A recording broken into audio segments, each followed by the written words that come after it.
Hell yeah. Fuck All right, man. So, episode 9 of That Metal Podcast. We're doing Metal Dave. I'm Wolfman Dave. So, I have my co-host for tonight. Will be Fabian. Before we get into that, though, I wanted to talk about my other co-host, Bentley Skins, who is currently MIA. Actually, he's been busy doing stuff, and he's got a full plate. He's got his music, and he's got a lot of other things going on. So he'll come aboard pretty soon. Actually, we might hear from him in a few weeks. So hopefully, everything works out. Like I was saying, I have my co-host here for today is Fabian. What's going on, Dave? I'm just chilling, dude. What have you been listening to lately? I've been listening to just getting back to basically not really my roots. Yeah. But going back to to the whole black metal period. I've kind of deviated myself from not just listening to death metal but playing it as well. To me, it just seems like it's. Did you get burned out? I got burnt out. Yeah. Playing in so many, death metal bands, and then I've got my death metal projects, which, after a while you just. I don't know what to write anymore. After a while, so you need change. So I'm like, I'm mixing it up a little bit, going back to playing some black metal, and so I've been working up the inspiration. Yeah. Lots. You have a new black metal project, right? Yeah. And it's the Lord of the Rings based. Yeah, it's very Lord of the Rings inspired. Oh, inspired. Okay. Yeah, not really. That's not the theme of lyrical content or anything like that. But it's very, very much inspired by Lord of the Rings. Actually, the name of the band is called Rosmorthal. Yeah. And what that is, it's basically the last southernmost peak of the White Mountains. Rosmorthal actually translates to Cape Blackhorn. So, okay. Named it after that. It's me and a friend of mine from San Antonio. He's actually supposed to be driving in to town. He said last night he's still not here. Yeah. But just waiting on that. But he'll taking his time. He'll be here. Yeah. But as far as listening goes, lots of Vesperian Sorrow. Yes. Very, very symphonic, atmospheric. Hecate Throne. Fuck yeah, dude! Throwback to the old stuff. I love Hecate. Yeah. But it's weird. I can listen to Hecate Enthroned, but I can't listen to Cradle. Yeah, that's funny. Yeah, I'll still listen to the older Cradle. I think pretty much anything from Midian and before. All right, then now, because I had Midian. I liked it a lot actually. Mm-hmm. That's pretty good. But anything after that, I think I just lost touch, and I've tried going back to listening to the newer stuff. And to me, it's not the same. They kind of started becoming a little bit more melodic with their guitar riffs and stuff. I think I don't know. Ever since they started covering Iron Maiden, or they covered Iron Maiden, I don't know if it was Hallowed Be Thy Name. Hallowed Be Thy Name. Yeah. They cut right. Ever since then, I noticed that they just kind of started incorporating those Iron Maiden riffs into their music, and I don't know if it was a coincidence or if it was just that's what they're already going towards. I think it was deliberate. I believe I remember. I think it was in middle school. No, not even middle school. High school, or just out of high school, which is 18 years ago. Yeah. I remember seeing a video where Danny Filth actually deliberately says, something along the lines. I'm just paraphrasing, but something along the lines of, they're basically playing Iron Maiden riffs. Yeah. And I remember that clearly to this day. Yeah. And I listened to a lot of the Cradle of Filth older records. Right.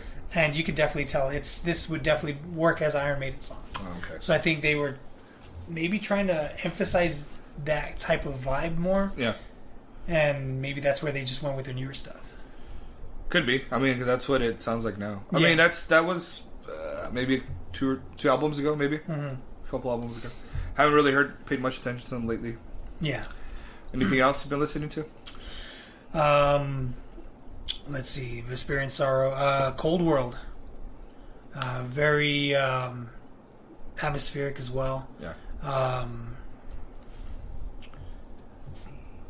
Who else? There is also Suitor.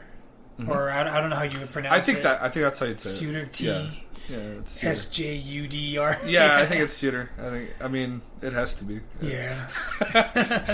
I know we were. There was I was talking to somebody about pronouncing names, and one of the ones that was people would mispronounce all the time was Agalok. Mm-hmm.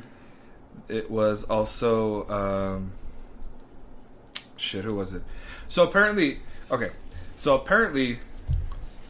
the singer from Catatonia, Jonas, was talking to. He was in an interview, and then he was talking about. For me, it's anathema. Yeah. Remember, I don't know if we talked about this before. Yeah. But he was saying an anathema. Anathema? Anathema, right? And that blew my fucking mind because I had never even once considered it being anathema and just anathema. Yeah. I always pronounced it anathema. Oh, see, that rolls. That's fine, I think. Yeah. I think that still works. But anathema is just really weird. There's that pause that... Yeah. And that doesn't roll off the tongue. Yeah, and I'm wondering if it's because he's Swedish or whatever. I wonder if it's there's that. They just pronounce things differently. And I think there was also another band people mispronounced. Trying to remember who the fuck it was. I can't.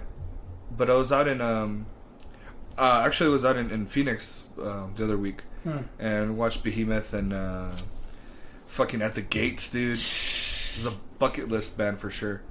And Wolves in the Throne Room. They were all fucking super awesome. And I was talking to somebody there, and we're discussing it, like, is it Agalok or Agalcock or whatever? Eaglecock? Eaglecock. But anyways, I forgot the name of the band. But anyways, go back to what we're talking about. Who was it that you're... It was Suitor. Suitor, that's right. So way off. Yeah, so Suitor. But yeah, very, I mean... Very, I would say much more of a raw black metal. Yeah. And also windier. That's good shit. Windier. I love just the atmosphere, it's not necessarily a wall of sound, but it's a very vast sound. Yeah. That's pretty good stuff.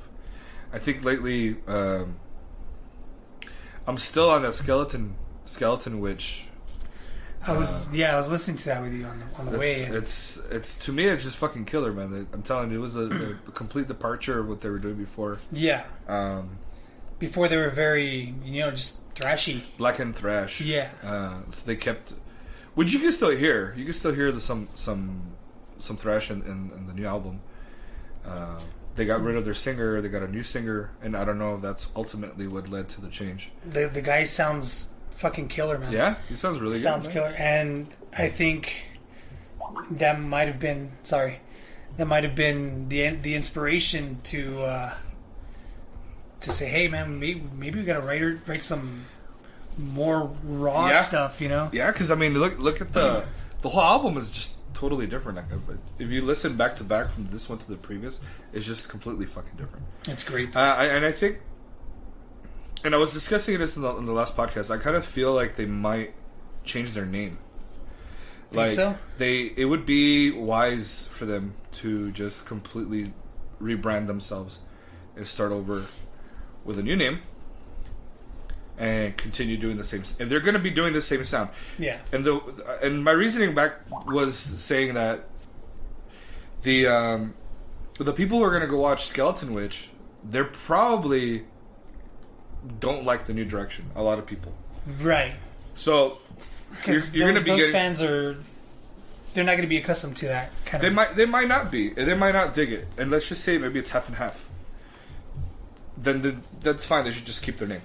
But if it's not, then they should just definitely completely just start over, new name, keep doing the same music they're doing now. I think it's a great way to gain fans. Yeah. Yeah. Back then, it was, I remember seeing their shirts. Probably still now. I haven't been in a long time, but seeing their shirts like at Hot Topic. Oh, yeah? And I was like, well, I mean, the artwork's cool, the logo's decent. Right. Yeah, but what is it? So I checked it out, and I was like, it's not too bad. Not necessarily my cup of tea. But. Yeah, and then all of a sudden, this fucking explosion, And I gotta say, I like what I heard. Yeah. So I'm listening to a lot of that. Obviously, still the Night Flight Orchestra. Dude, that you just showed it to me, and it blew me away. Killer, huh? Blew me away. Just it touches base on everything that is nostalgia. Yeah. Everything that we grew up listening to with our pops. Yeah. Super. I'm telling you, super big arena rock. It's great type sound. I know this isn't new. I've talked about this before in the past, but if you guys want something a little different, that's not super heavy. It's just like you can show your girlfriend, you can show your boyfriend if he's lame. You can show them electric. No, well, it's Electric Light Orchestra. You just said, hey, it sounds like YOLO. No, show them the Night Flight Orchestra. They'll dig it for sure. I've been on that. I've been listening to the new Cancer album, which I wholeheartedly fucking recommend. If you want super, I would say mid-paced fucking death metal. Very reminiscent of Bolt Thrower. Yeah, definitely got a Bolt Thrower vibe. Check out the new Cancer album. And if you want something, if you're going to be cutting some trees down this weekend, you don't think your chainsaw's enough, listen to the new Bloodbath album. That shit will fucking give your chainsaw some cojones. Some cojones to fucking tear shit up, because that album is fucking killer, dude. It's not like this overly brutal death metal that's right. That's been going on for a few years now, or for a long time, obviously. But lately it's become a trend. This is straight ahead death metal, no gimmicks. Yeah. I think in the most positive way, it reminds me of a Starbucks basic bitch with Uggs and all, and but in the most positive way, because like it's not overly complicated, it's not overly crazy. It does what it does. It knows what it wants and it goes for it. Yeah. So, and it has the chainsaw riffs that we all fucking love. Oh, yeah. So it's just like super, I don't know. So I've been listening to that one. I was listening to, what else? There's another one. Let me see. Oh, the new Hate Eternal? Yes. Pretty fucking good, man. Dude, that is probably, I would say, album of the year when it comes to death metal album of the year. Yeah. Death metal album. It's good. It's a beast of an album. Yeah, I'm very fucking surprised. That was really fucking good. And of course, because I went to go see them, Wolves in the Throne Room, and checking them out too. If you like Agalloch, you like them a lot. Yeah. I'm pretty sure the guys in Agalloch disagree, because they always fucking disagree with everything that does not sound like them, even though it does. Who's that other band that you had showed them to me one time? We were hanging out, having some beers, and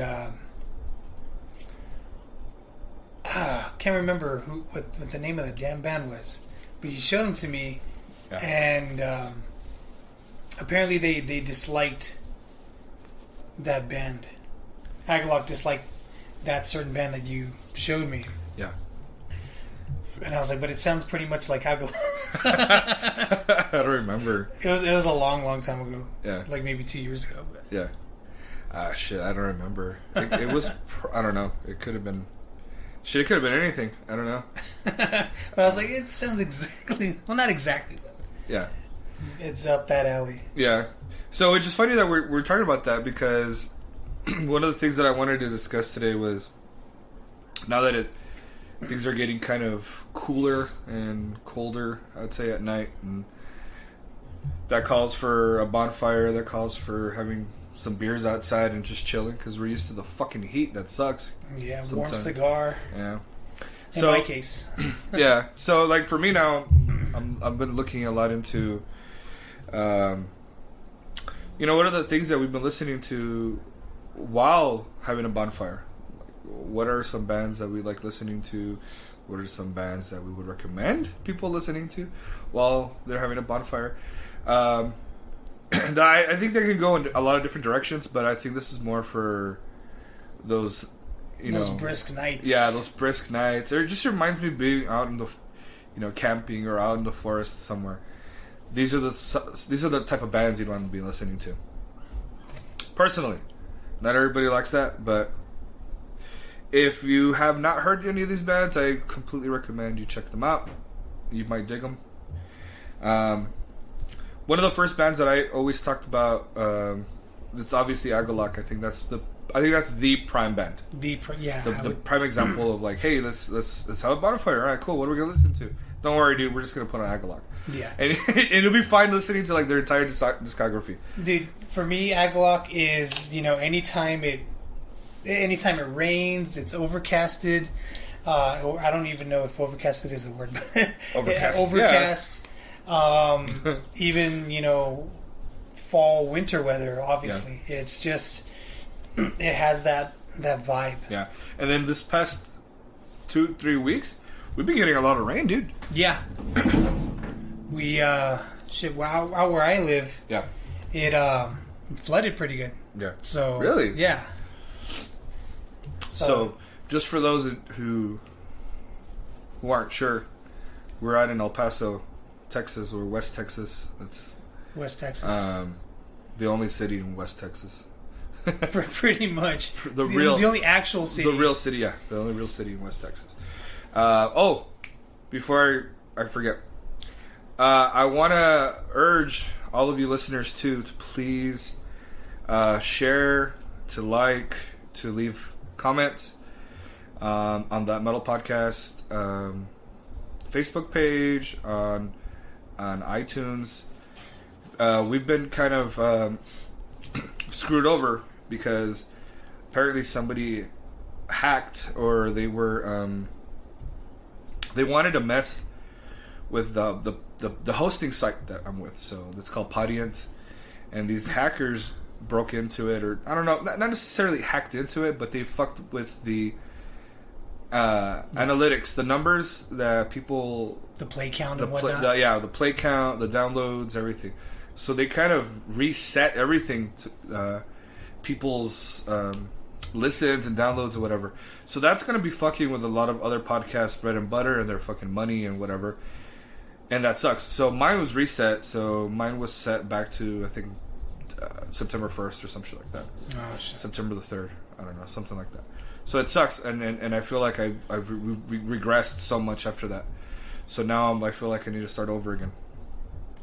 So totally sucks. Assholes. Yeah.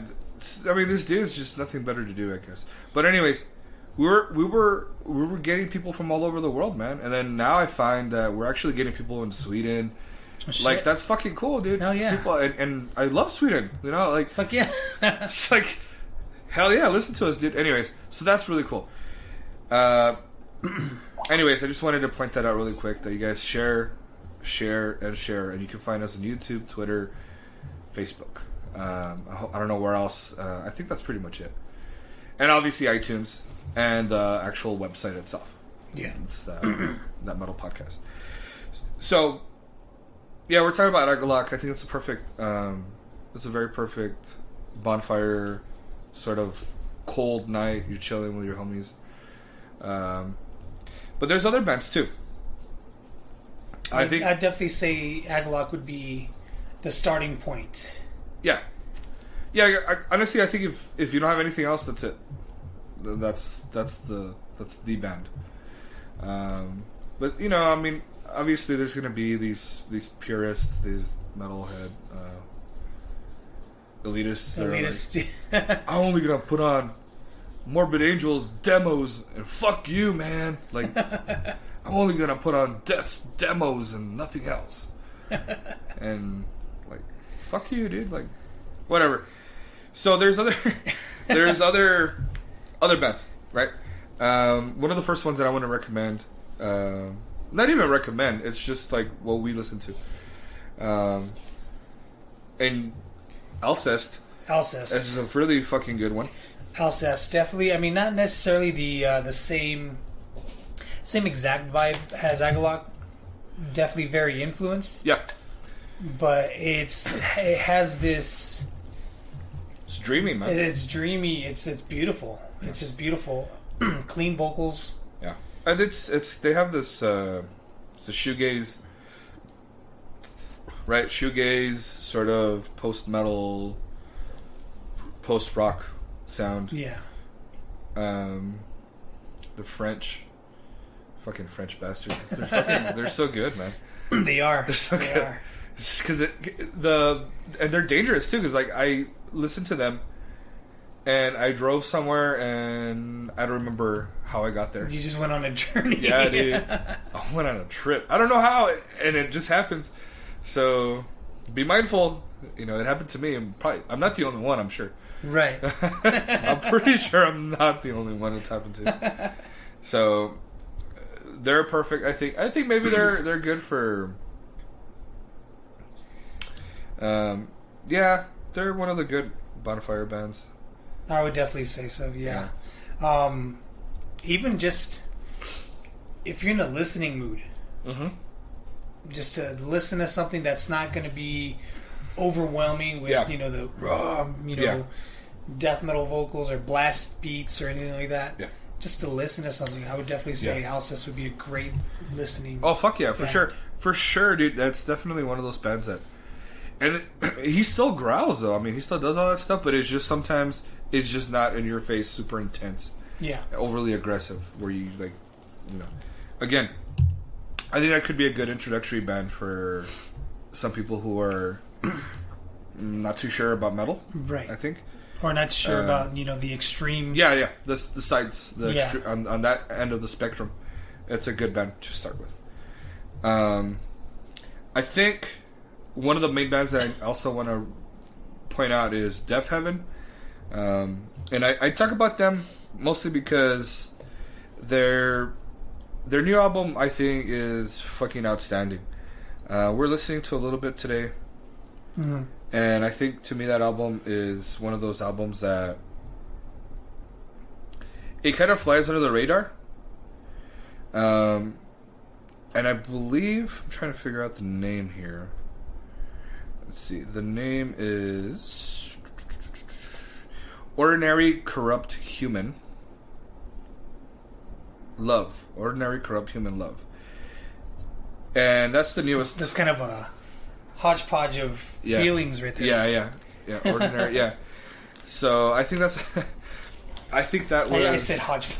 Yeah, that was a good, an outstanding album. But I mean, if you can check anything out from them, you'll be fine. You just check anything out from them. And again, that's more also shoegaze, post metal music. So if you're not into that, I'm sorry. I'm just gonna say this whole episode really is a lot about bands that are like Agalloch or about shoegaze or post metal. So if you're not into that, my apologies. 'Tis the season, man. It really is. It really is. For me, that's what this, I guess, list would be boiling down to. Yeah, it's the fall. It's coming. I mean, it's just all about. But you know what? There's something so, I think, strange or very primitive about having bonfires and just hanging out with people, because it's super tribal, like listening to, gathering together and just kind of enjoying the same thing together. So and that's what it is, I think, to be a metalhead. It's very tribal. We hang out with each other. We drink beer together. Yeah. If you go out to another city and you don't know anybody, but you see other people with metal shirts, you probably just gravitate towards them and talk to them. Yeah. Because you feel safe and you're like, oh, I know these are my people. Yeah. Like you feel cool with them. You know what I mean? So that's what I'm saying. Even say you're at like a Walmart or something. Yeah. And you see another guy with a metal shirt. Right. Or, it's got some logo on it that you can't read. Oh, shit. I didn't know he lived in my city. Yeah. Or that dude, or, this chick over here. Yeah. I guess living in El Paso, it's a little different than, living in more populated areas that have a larger, I guess, metal fan base. I know it is a little different here. There are a lot of metalheads here. Yeah. But when I go out, I hardly see them around here. Yeah. I don't know if they just come out at night. But I don't see them. Like the people that I actually know from El Paso. Yeah. Aside from you, I don't see anybody else. Yeah. Out in public. Yeah. You know. Yeah. So for me, it's always a trip if I see that guy has patches on his vest. Yeah. You know, it's a little. I need to get on that too, by the way. Yeah. I need to get my vest. The thing is, like, I kind of started to.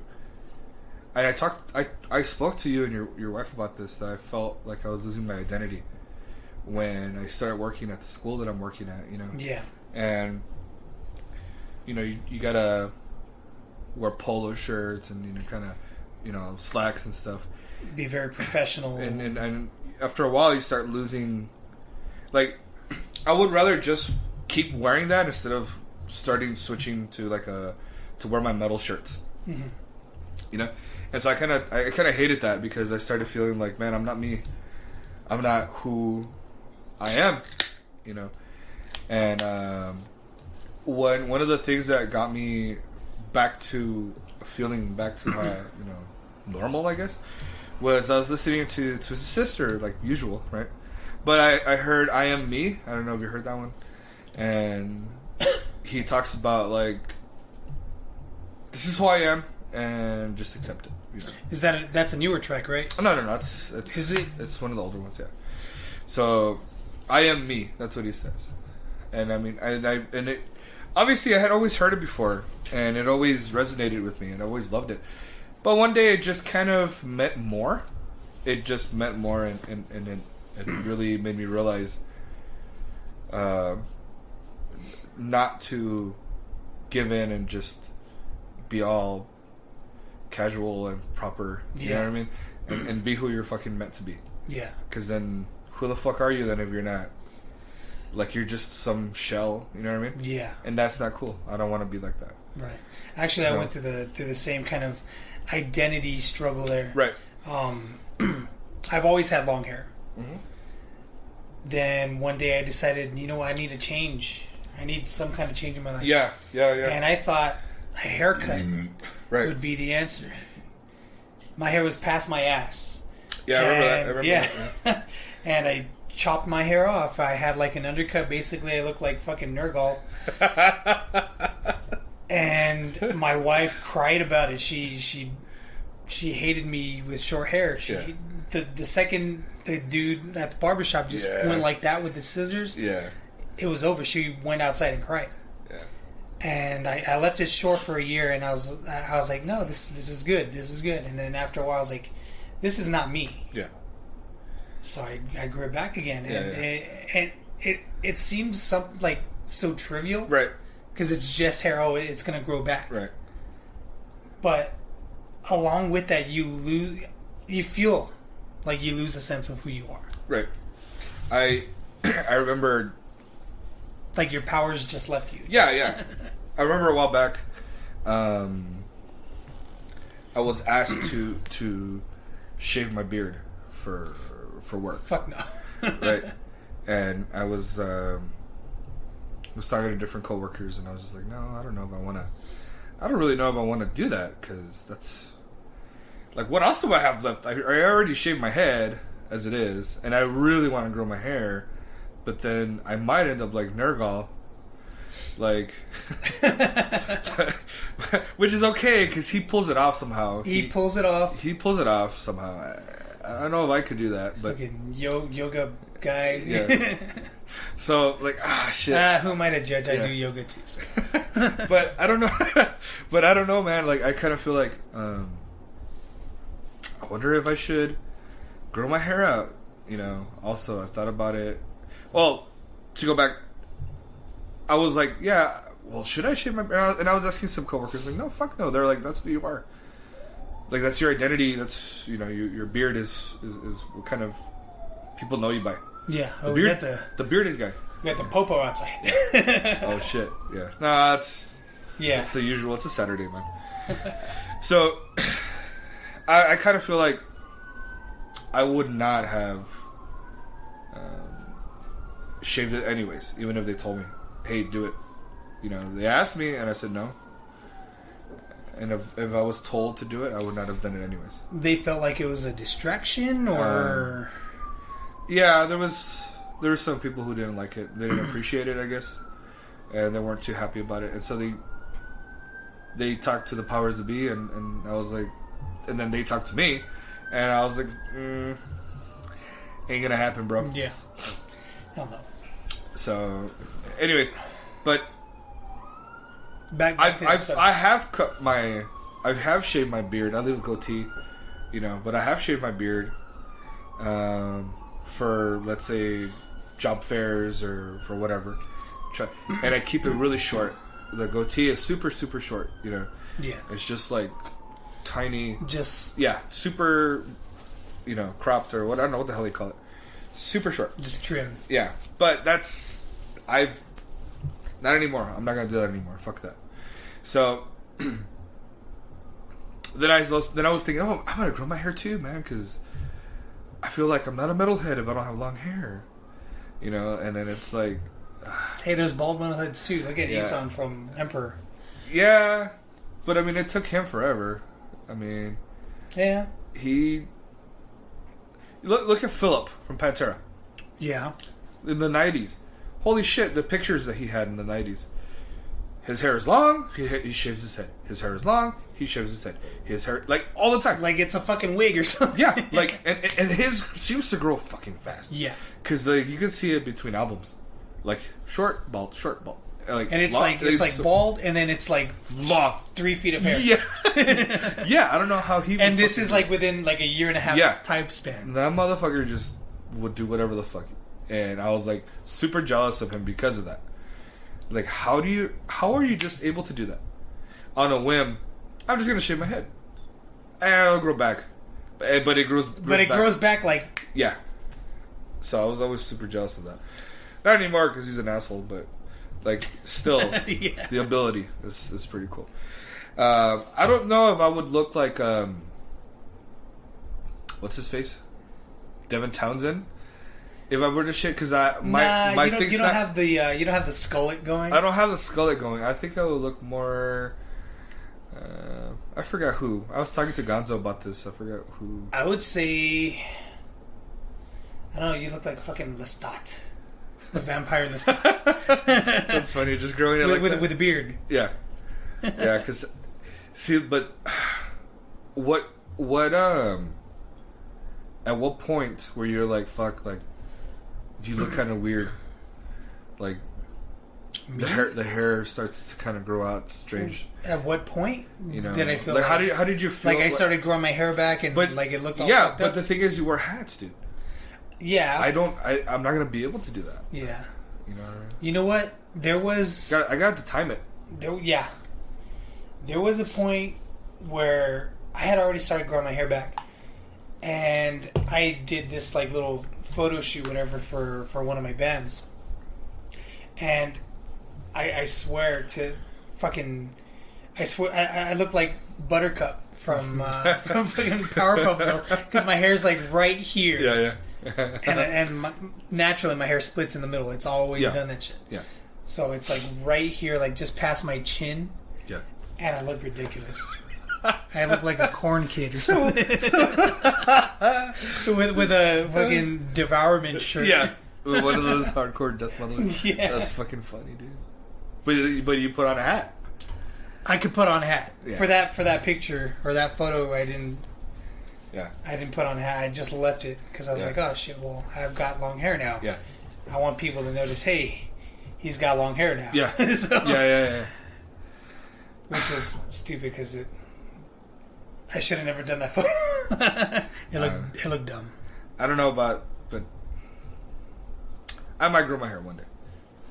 I might I say do it, man. Plus, for all you bald metalheads, they are actually they already came up with a cure for baldness. So yeah.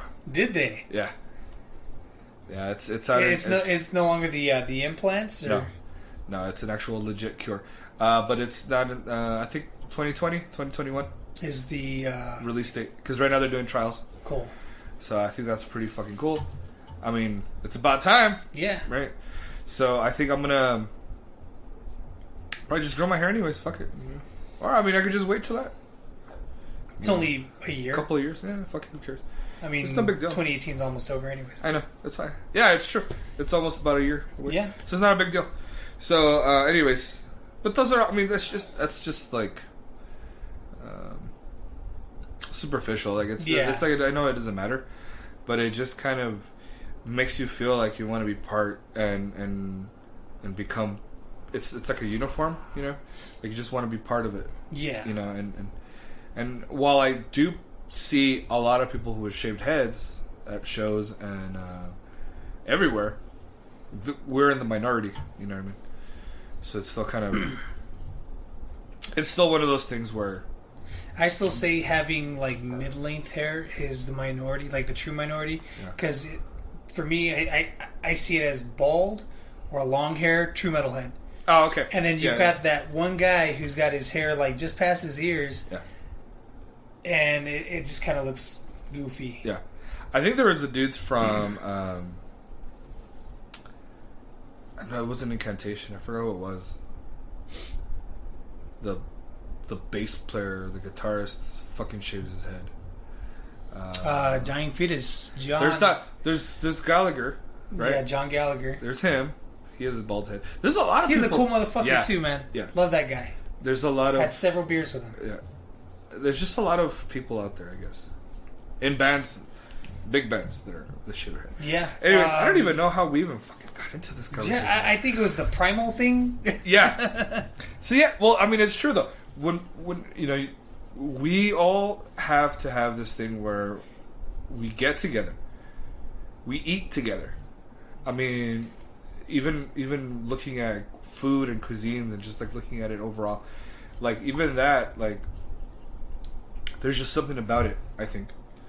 And so getting together for bonfires, you know, coming together.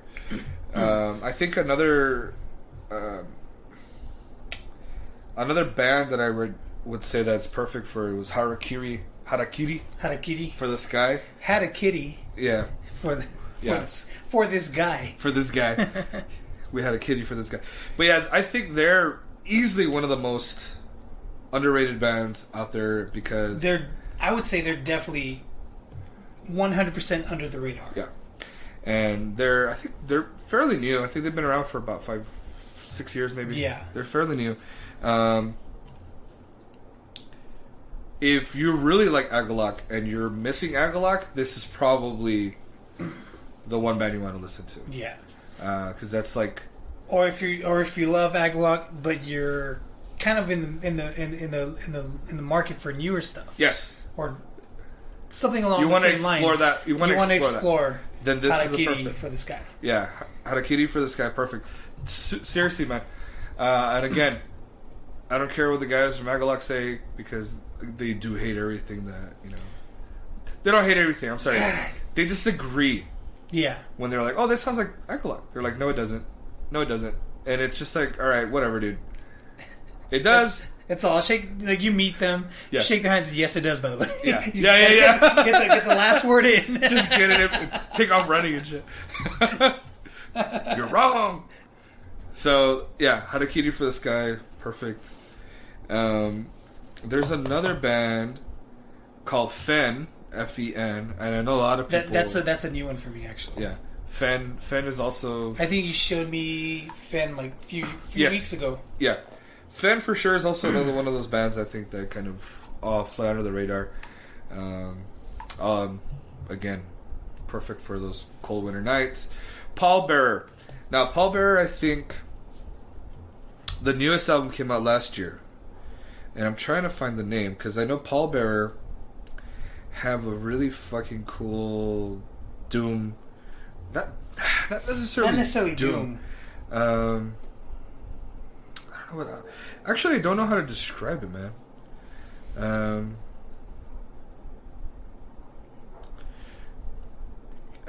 I would say it's I was gonna originally say stoner, but it's not really. No, stoner. it's not stoner. It's like yeah, pallbearer. It's very well. I mean, the name says it. You know, pallbearer funeral. Yeah. You know, it's Heartless. That's the name of the album. Heartless. Listen to Heartless.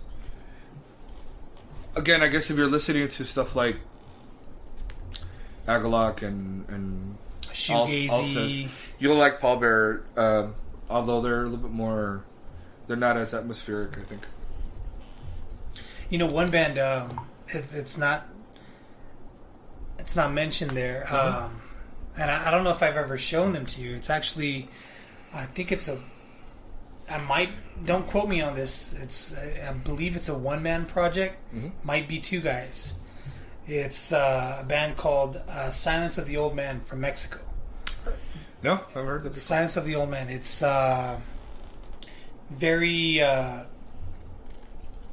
shoegazy. I would say borderline DSBM. Oh shit! Very, very good stuff. DSBM. I don't know if the listeners are familiar with DSBM or that terminology, but it's depressive suicidal black metal. Right. Which sounds fucked up, but it's got that ghostly vibe, So, I would definitely recommend that, especially, being autumn and whatnot. So, definitely check that out. YouTube it, whatever. Yeah. So also, I think another cool band that I think we can safely bring up, I think, for the Bonfire bands is probably Opeth. I think they're probably Bropeth. Bropeth.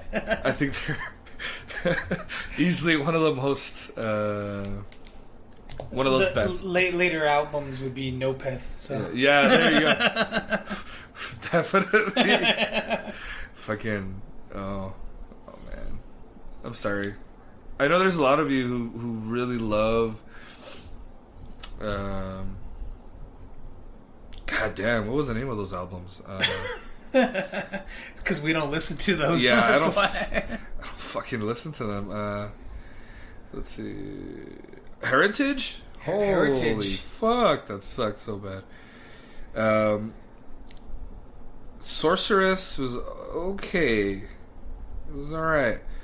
Pale Communion was like, Those all sucked. I think it was after Watershed. I think Watershed. Yeah, that was it. But you listen to maybe even the first 5 albums. There's plenty to enjoy right there. First 7, because if you want to include the acoustic and the other death metal album, Deliverance and Damnation. Deliverance, yeah. Like that's cool. We want to include those. But I really feel like Morning Rise is a beautiful fucking winter album, I think. Yeah. Just hanging out, chilling. That is just, I think, one of the most beautifully made. But it's so weird. Like, I've gone back and I've listened to the newer Opeth, not the crappy albums, but I mean the newer Opeth. And then I went back and listened to their first, like Orchid and stuff like that. And fuck, it sucks, dude. It sucks now. Like, I'm like, the idea. The contrast is just... Yeah, like the idea... I know exactly what you... Yeah, the idea is amazing. The riffs... Maybe the riffs if there were great. 2 separate bands. Yeah, I think so. Maybe like if those 2 separate bands. Like if Michael had Opeth and then he had some other band with a beautiful name on it, and then made those albums. Yeah. It probably would have been decent, but it wouldn't have been the same. Right. Or it's not the same that we have these albums with a band we grew up loving just because it's just the sheer, it was heavy, it was, it was brutal, it was melodic, it was, everything. And then now it's just... Right. And then this is the thing, too, is like I feel like it had... the brilliance of it was that it was totally different at that time, too. Yeah. I don't know how many bands were doing it at that time, to be honest with you. Especially in 95 when they were doing Orchid. Yeah. Obviously Orchid was done before 95. Yeah. I mean, that's what I'm saying. Like, these guys were fucking writing it before that. So how did they... Like, these songs came back from... Yeah, how far back? Maybe 91 and 92. Yeah, how far back were they written? Yeah. This is what I talked about, too, when we listened to Diabolical Masquerade. And when we listen... That's another band I've been listening to lately, too. Yeah, when we listened to Death's Design, that album, which you guys should fucking check out. Oh, my God. Right now. Go check out Death's Design, Diabolical Masquerade. Dude, you're going to fucking love it. Diabolical Masquerade, for me, is... I would describe it as progressive black metal. Yeah. I would definitely... Because it's not just time signature changes and, blast beats and, vocals or anything. Right. It's got a little bit of everything. Yeah. It's... Yeah, and then looking at so that much album... to it. And then that specific album, Death's Design, is made to be a soundtrack to a fake movie. Mm-hmm. It's a soundtrack to a movie that never existed, but it just comes out. And to me, it's one of those fucking it's an essential album.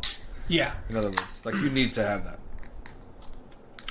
And that album just goes all over the place because it does have 80s riffs. It does have clean vocals in there. I think at one part there's a conga. Yeah, I think so. Yeah, I think so. It's got a little bit of everything, and just let it ride, man. That's the specific album that you actually you leave from beginning to end. Yeah, because the songs are so short. Anyways, they're like a minute each. Like a soundtrack. Yeah, but that's why you leave it from beginning to end. But it's such a fucking beautiful album. But that came out in '99, I believe. So my understanding with that is. This dude was doing Catatonia. Blackheim was doing Catatonia. I believe they had just done... What's the name of the album?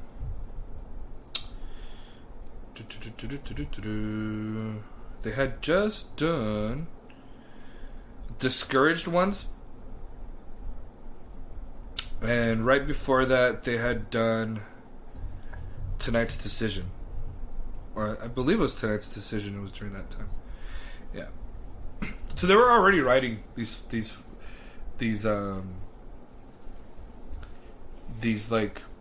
essential metal albums. Well, I mean, Catatonia wasn't always. They themselves changed. Yeah. Right? I mean, but looking at Discouraged Ones and looking at Tonight's Decision, that's what really got me. But Blackheim was writing stuff for them, and then he was doing fucking Diabolical Masquerade at the same time. That's to me fucking crazy. I actually was listening. I've been listening to that album, all week. Mm-hmm. This past week, and to this day, it sounds like something that just came out, maybe 2016. Yeah, it's progressive. Yeah. I think that's what carries it is the progressiveness of it. Because there's so much going on. There's different elements. But at the same time, to me, it's still black metal. Yeah. I mean, at the root of it. And then you have, it's him, and I think it's Dan Swano, I think. Yeah, Dan Swano. It's them two doing the fucking work. Both of them writing music. And then you have, I think, the Estonian fucking orchestra that he hired to do the background stuff, you know what I mean? Yeah. I think it was legit fucking, that's art, you know what I mean? It's fucking art. Anybody says otherwise... And then 20 years later, it still holds? Yeah, it's still relevant. I mean, it's still here. Yeah. So, excuse me. I think that's one of those fucking perfect albums. It's a fucking masterpiece. Yeah. Man. It's... For what it is, I'd rank it up there with fucking Anthems to the Walk-In. Yeah. Oh, fuck yeah. It's great. Easily. It's great. Easily, yeah. So that's... we're talking about Opeth, huh? Opeth, Diabolical Masquerade. Yeah. Emperor. Yeah, listen to them. Listen to Opeth, Emperor, and Diabolical Masquerade if you have not. Again, only listen to Opeth's early album. No, I'm just kidding. I'm just joking. Actually. Yeah. I tease a lot just because, they're kind of like an acquaintance now. I don't know who they are anymore as much. They used to be good friends. We used to hang out. Now not so much. It's not as much. And I always bring up, and I hope you fucking people understand what I'm trying to say when I always bring up John Cusack with the boombox outside of the house. I think it's Say Anything, the movie. And it's just like me at Michael's house. Please bring back those death metal vocals. I touch you once. Yes. Like that's playing anything box. So like that's what it is. When I always say that, you guys have heard me say that, like, you know, that I'm John Cusack. That's what I mean. The way I see it is like, this is our love song. Yeah. To old Opeth being like, hey, I just want you back. Yeah, that's all I want. I want you back. All I want.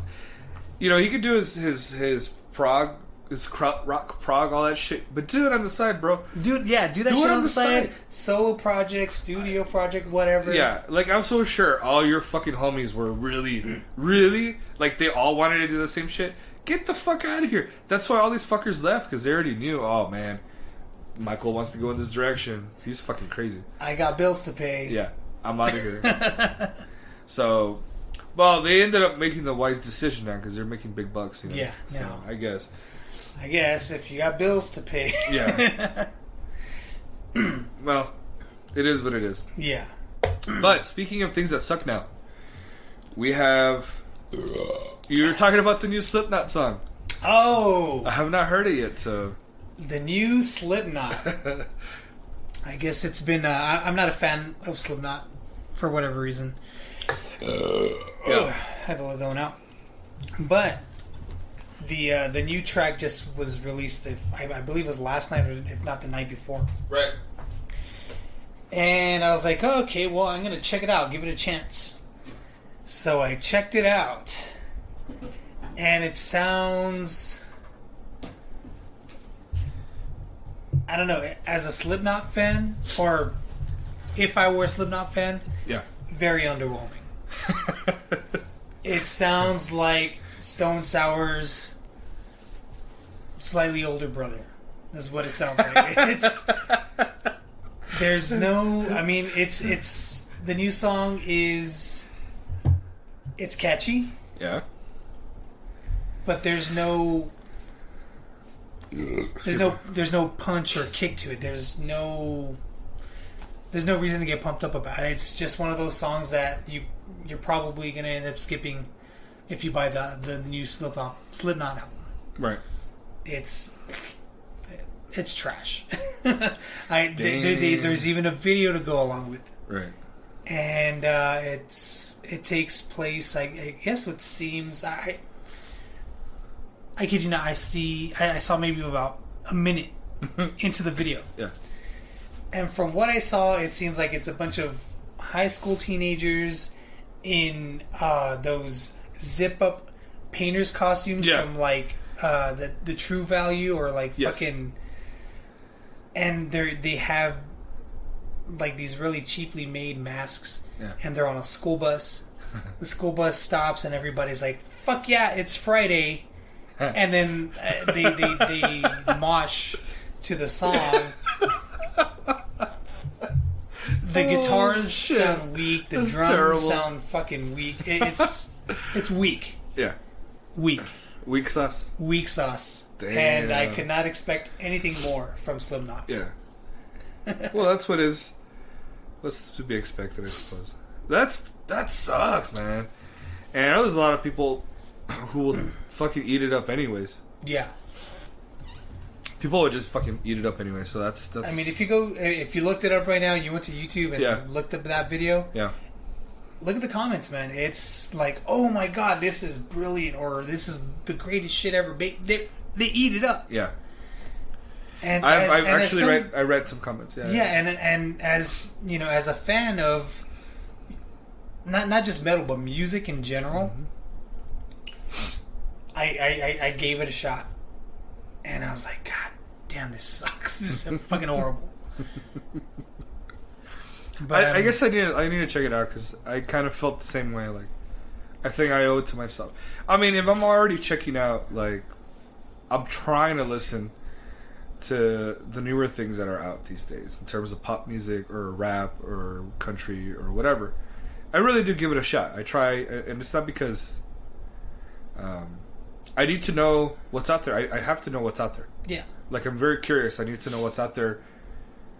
It always reaffirms my love for metal, I think, because you know that you're like, wow, this is what's being, like, this is the market. This is what's being popular. This is what sells, and it's kind of sad. But I want to hear it. I want to know what's out there. Like why are these people getting so much play? Right, exactly. So I need to check it out. You know, I'll check out Post Malone, or I'll check out, you know, whatever, and listen to it. And Toast Cologne. Yeah. Yeah. Tecate. Tecate 69. Oh, shit.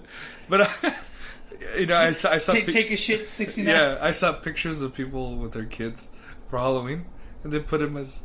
They dressed them up like little kids. Like 4-year-olds. As Take a Shit 69? Yeah, and I was like, Tecate Light 69. Tecate Light. Because they're all little and shit. It's terrible. You're a terrible parent. Why? Don't do that. Guy's a fucking sex offender, man. I mean, you might as well... Don't dress your kid up as that shit. I mean, you might as well just put him like fucking... Yeah, he is, right? He is. You might as well just put him as like fucking Jeffrey Dahmer or some shit, you know, right. Dress him up as some weird figure. At least he had the decency to eat people. Yeah. So, if you really like them. But yeah, I mean, I always go off and try to listen to new things. I might not like it. 99% of the time, I do not like it. But there are some songs that hit. I'm like, all right, cool, I'll listen to it. You know, whatever. So, I'll probably won't like the new Slipknot, and that's cool. But what I can tell you for a fact is that I know for sure Mastodon sucks. Fuck. Oh man, I'll never feel like I mentioned this story enough. It's so funny though. Still, the story is me and Gonzo, a mutual friend of ours. We had gone to see fucking Death Clock, right? And it was Death Clock, High on Fire, Mastodon, and some other band. Okay. I'm not a big High on Fire fan. I get the vibe and you know whatnot. It's stoner metal. It's alright, man. But I will tell you, not High on Fire was not the band that put me to sleep. Put me and Gonzo to sleep, literally to sleep. Yeah. It was Mastodon. Even with beers in our hand and everything, like we literally fell asleep for like a good hour. Yeah. It was fucking like. Was it in Cruces? It was in Las Cruces. Yeah. We literally felt like they went up on stage, and you know, I guess I wasn't like too familiar with them at the time. This was back in like 2006, 2007. Yeah. And so we checked them out, and we literally fell asleep. Like visuals going and everything, music blasting, and you know, people going nuts. Yeah. Dead asleep. Fuck. Dead asleep, man. Damn. That sucks, man. So yeah, Mastodon, if by any chance any of you guys are listening, you suck. You fucking suck. Yeah. And not only that, they're just a bunch of pretentious assholes. Like, you know they are. Yeah. And the one time I guess I went to go check out Megadeth. It was their first tour. They had the Gigantour. Yeah. And it was Fear Factory with Symphony X with Dream Theater. And I think there might have been another band. Was there like Static X or something? No. Like that? No. Well, yeah, they did, but they were on only certain dates. But when I saw them in Albuquerque, it was the Symphony X, Fear Factory, Dream Theater, and then it was Megadeth. It was the very first Gigantour. The second one was the best Gigantour, because the second one was with Thumb of God, Opeth, Arch Enemy, Into Eternity. I forgot who else, but I went with Josh and my friend Ernest. It was a fucking killer show. Josh. Oh, and Overkill. An Overkill. Oh shit. An Overkill. Bentley. Good friends with Eddie Razor. Eddie Razor. Yeah, Eddie the Fisted Razors. Yeah. So like he was there actually. He was doing sound. Oh shit. we saw he wasn't playing with Overkill? No, he was doing sound for them. We saw him. He had his fucking hat. Yeah. He was on his little booth, like in the middle of the amphitheater. Yeah. And he was like listening to everything, how it was sounding, and we went to go say hi to him. It was pretty cool. But when I saw Dream Theater, and I know Gonzo is probably going to get a little sad about this, but I was in the sun. At this time is in the amphitheater outside in Albuquerque.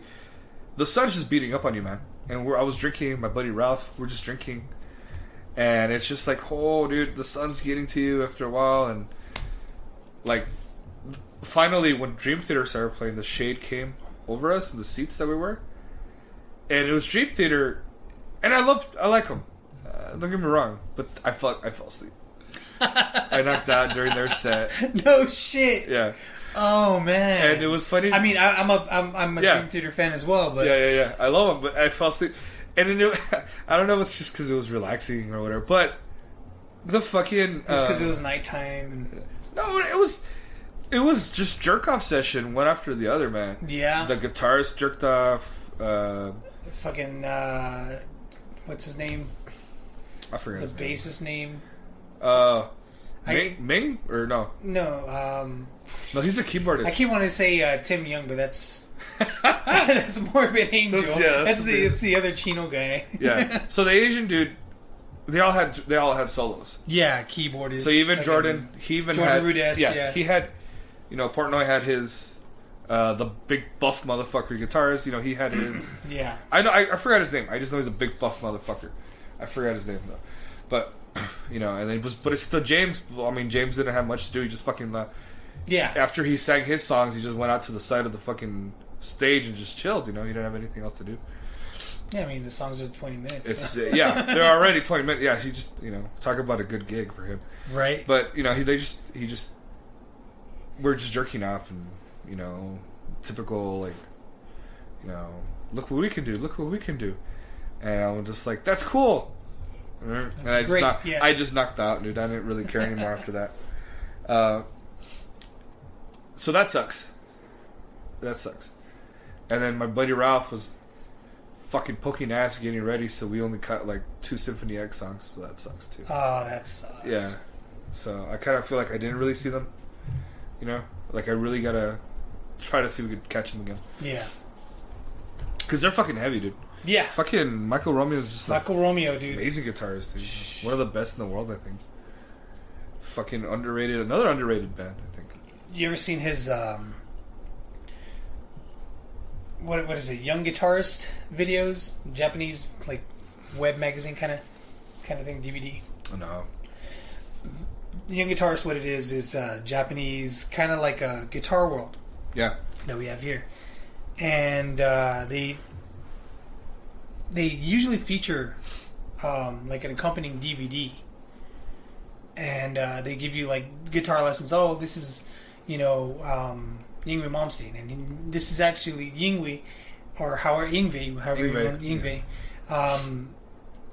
on the video, teaching you, no shit, part per part, of, let's say, Far Beyond the Sun, or this is Michael Romeo showing you, Just to Kill, shit like that. But it's actually them on the video showing you, and the guy's just fucking amazing, man. Fucking amazing. Yeah, he is. So I believe it. I love him because he's like a little chubby dude, and I'm like, God damn it. And he seems fucking nice and genuine. Cool. Oh hell yeah, he seems fucking. Yeah. I've never seen. Unfortunately, I've never seen Symphony X live. Yeah, me neither. I mean, I don't count those 2 songs live. Like, it doesn't count to me. Yeah. Like, yeah, I saw them, but I'm not gonna say that I actually mark it on my bucket list. Yeah. As that. And actually, Michael Romeo also has, I think it's a solo. It's just a solo project. It's just Michael Romeo. I think he has vocals on there, but I don't know who it is doing vocals on it. I really don't think it's him. Unless he's a badass singer, but I don't. I don't think it's him singing. George Coley. Oh no, who? Fuck, what's his name? Let's see. It's called War of the Worlds Part 1. Just came out a couple of weeks ago. And George Coley is a drummer. Never mind. Oh, okay. So yeah, I don't know if he's got anybody specifically on there, but yeah, if you like that Michael Romeo, that's more of his fucking kick-ass. Guys, fuck. Shit, when it comes to like guitarists, guitarists in general, I would say Michael Romeo is just his guitar tone, dude. Is everything from the tone, to the technique. Yeah. He's just fucking incredibles. Yeah, yeah, I agree with that shit. I don't know how he can do such heavy tones and just I don't know. So if you're into sort of like traditional heavy metal, a little progressive with some clean to some aggressive vocals. Not progressive to the point where it's Dream Theater. Yeah, it's not like that. It's still straightforward. Traditional metal. Because I mean, for me, it seems like Dream Theater is like very overwhelming. Yeah, they are for a lot of people. They are. Yeah. I would say Symphony X if you're metalhead, but you want something a little bit different. Yeah, Symphony X. Yeah, for sure. Definitely. So one thing that I wanted to talk about is Manowar. Yeah. Carl Logan. The guitarist for Manowar.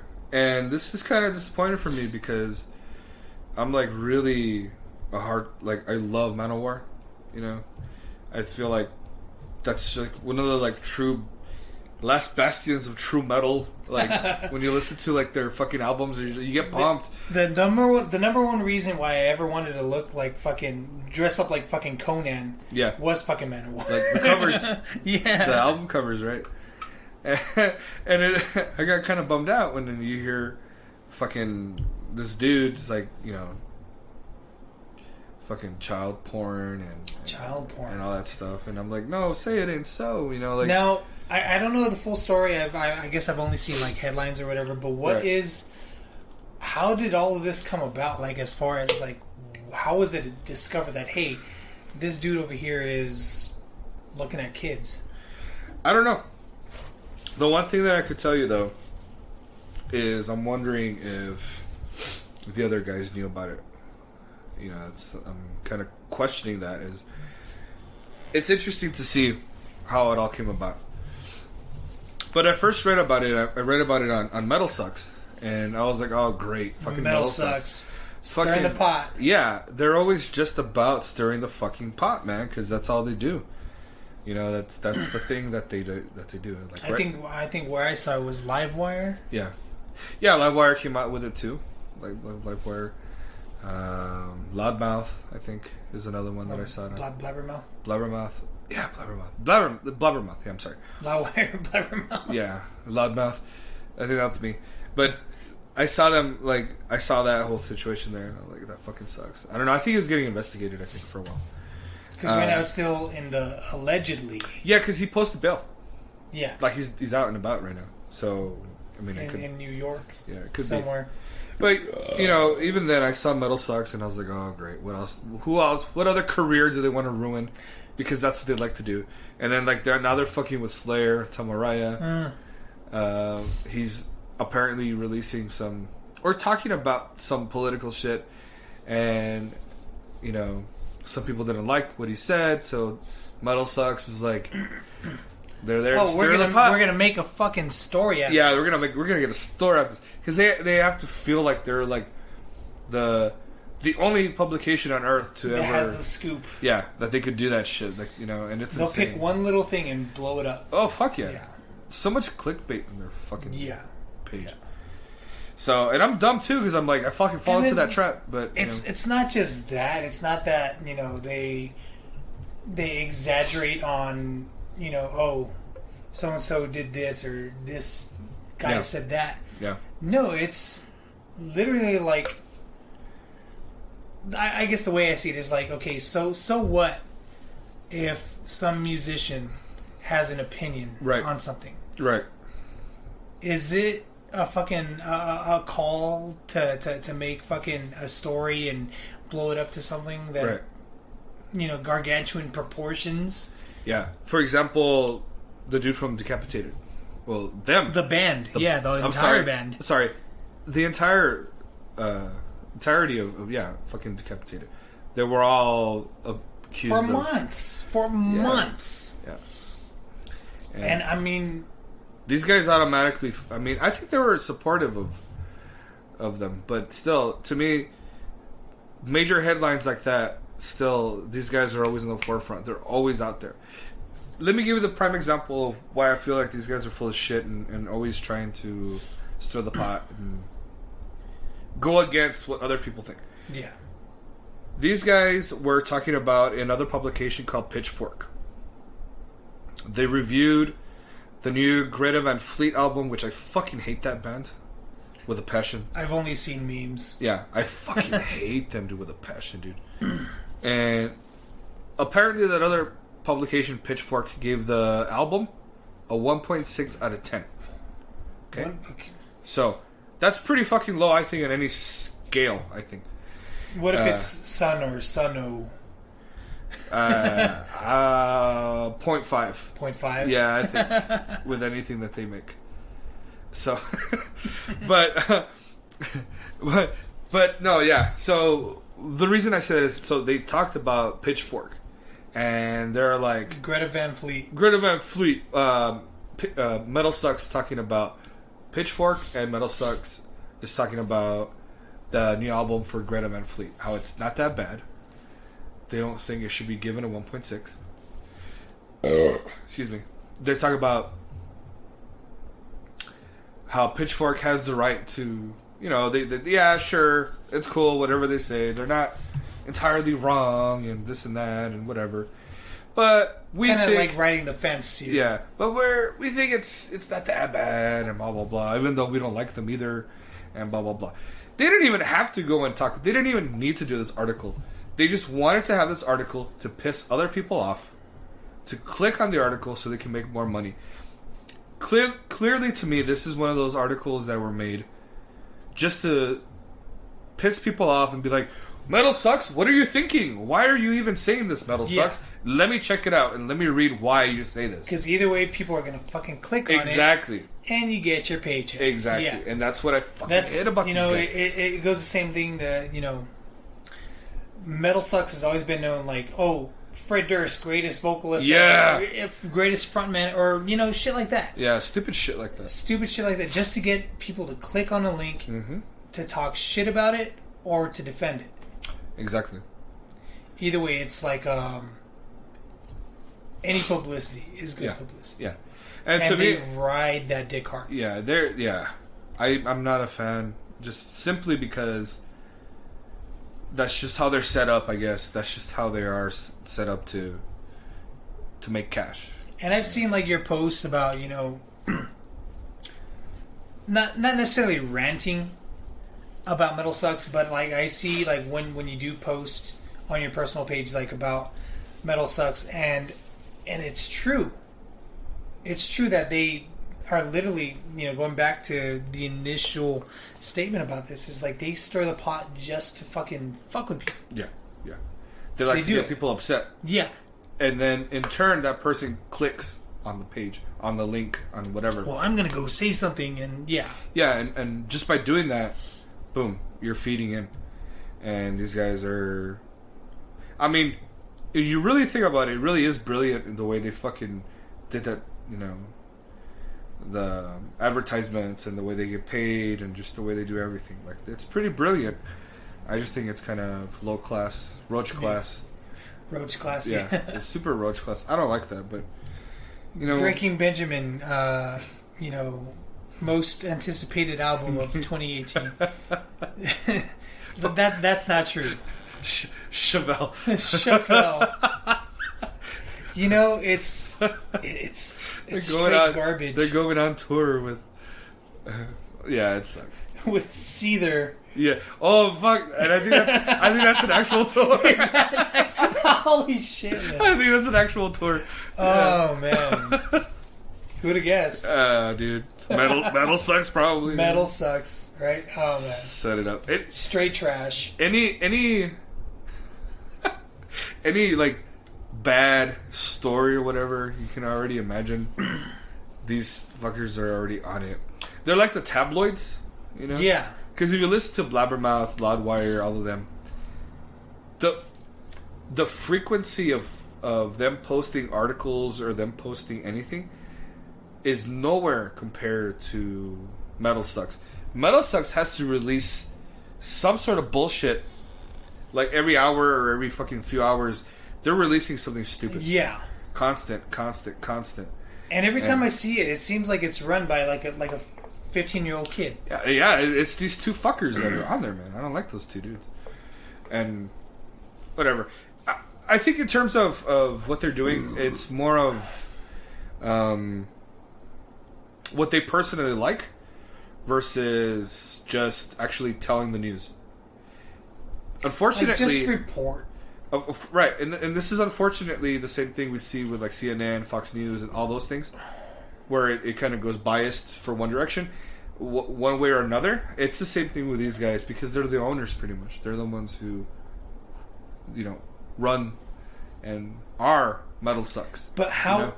I mean, it makes you think like how out of touch are these motherfuckers with what is actually going on? The issue I think is more to do with there's that, but the issue is more to do with why they feel like they need to be heroes to try to take people down. Yeah. Like, why do they feel like they need to do that?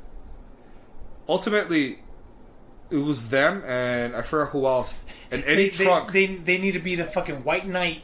Yeah. For everything. For everything. And this is what ultimately led for me to not want to go into journalism anymore. When I've been telling you for years that I wanted to go into journalism, right. I want to do metal publication. I wanted to go into some sort of publication and be a journalist. Ever since I started seeing these guys, I got completely turned off with the idea that I don't want to become like that. I don't want to do that, and I think it's just fucking poison. You know what I mean? Yeah. These guys are like just spreading poison. They're getting people upset and riled up over nothing, and just to make some cash. And then there's those dumbasses that fucking follow this shit. Yeah, because it's the same thing with certain people that are celebrities or fucking politicians. This politician did this, and all of a sudden, everybody's like, "Well, fuck that guy, hang him, kill him." Like, she turned me into a newt. Yeah, exactly, a newt. I got better. But like, it's all of a sudden, hang the witch. Like all of a sudden, just like that. That's the day and age that we live in now. Instead of like, wait, let's just chill. Let's just listen to what actually happened and what was said. Instead of this little snippet that happened, we fucking exploded. And they just attack on it. Boom. To something that this is all that happened. Right. This is the fucking event. Exactly. Yeah. We need to wait. We need to see first. So that's the culture that's been. Unfortunately, that's what the generation that we live in now, the culture that we live in now. That's how people are now. And you know what? It's funny because you just made me think about the lack of context. And going back to not politics but music, which this is it's essentially a music based stream here.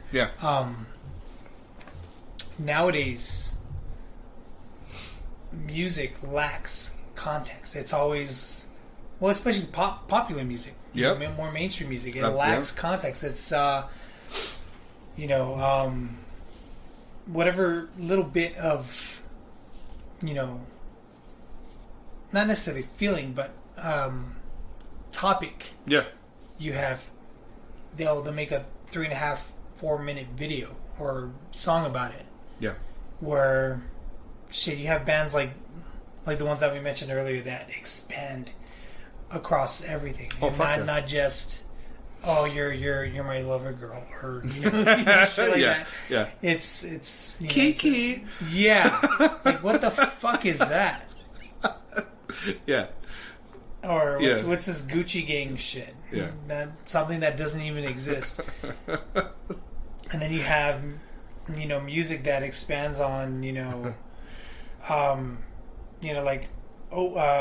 fucking Agalok. has songs about, missing a loved one. Yeah. And, fucking falling snow. Yeah. Shit like that. Oh, it's a beautiful track. Exactly. Yeah, it's a beautiful one. Yeah. It's the context. And I guess that would be my way to tie in all of this politics and music and primal energy and all this stuff like that. Yeah. I would say. I feel like some bands are really good about it. Some bands are not. Especially politics. Like look at Rage Against the Machine. I think they're still the epitome of what it is to be a political band. Yeah. And do it right. I think they did it right. Yeah. I don't think there's been anybody else to do it quite like them. There's a few others, but I think they're the best ones. But not just that, but the style that they did it too. Oh man, absolutely! It was like a not necessarily like a grunge rock type of sound. Yeah. It was like, I don't know. It was like just a band that's jamming in their garage. You know what's weird about that shit, dude? They're weird, and I'm saying it in the best way possible. They're like this anomaly because it was in '91 when they released their first album, I think. Yeah. The self-titled album? Yeah. Who the fuck was even doing that?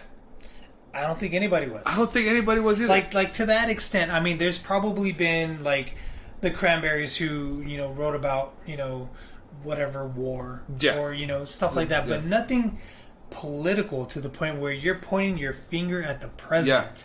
Yeah. So you have that. Then you have the style. So you have him rapping. Which is just, straight, like, kind of like freestyle hip-hop. Yeah. With this, just... I don't know, fucking Tom Morello just goes off on the guitar on a basic 6-string Strat. Yeah, and that was a little bit metallic, too. It had a bit of a harder edge on that one. But I kind of feel like that album, to me, was still my favorite, too. It was insane just because you think about the year it came out in. Like, what the fuck, dude? No one was doing anything at that time. And I believe they even had Maynard from Tool, which Tool sucks. Tool sucks. By the way, and it's not so much that I feel like it's my opinion. I think it's fact. We all know that they suck. I've been trying to listen to these fools forever. I think for, oh my god, for like 15, 20 years, I try, dude. Every year I try once. There's every year. One day out of the year. New Year's resolution. I'm going to give Tool a chance. Yeah, dude. And it fucking fails every time. Yeah, exactly. It's like one of those things. It's exactly like that. And it's always during the summer when I try. I'm like, alright, because I have so much time on my hands. I have summers off. So I'm like, alright, so I'm going to try it. And I'm like, nope. I got to turn it off. It's just not going to work, dude. And again, I mean this if you like Tool, that's cool. Because I'm not talking about you. Good for you. Yeah. Good for you. That you can appreciate that. Yeah, because you got something that I don't have. Yes, patience. Yeah. Yeah. So, we're not talking about you. I'm not talking about you. I'm talking about Tool. I don't like Tool. I'm not saying I don't like you. I'm just saying I don't like Tool. Let's get that right. Because a lot of people are getting pissed off at me or saying shit when it didn't even relate. It shouldn't even... Like, they should not have directed that towards me. Right. It was completely wrong. And I even emphasized it 3 or 4 times during that episode. That whatever I'm talking about has nothing to do with the people who listen to it. It's just the band that I don't like. Now, Pantera fans... Not just kidding. That's a whole other can of worms right there, man. No, you'll probably get your ass kicked somewhere. Yeah. I'm not going to say anything. I love Pantera. I do love them. I don't hate Pantera, but I don't see the relevance. Like, that's cool. It happened back in '97. Great. No, I think they actually were the only defense to them, really. I mean, it was ahead of its time. No, but think about what was going on in the '90s. The metal that was coming out, that was poppy, whatever that was coming out. That's something that we need to take a look at. Actually, yeah, dude. I think they had a lot to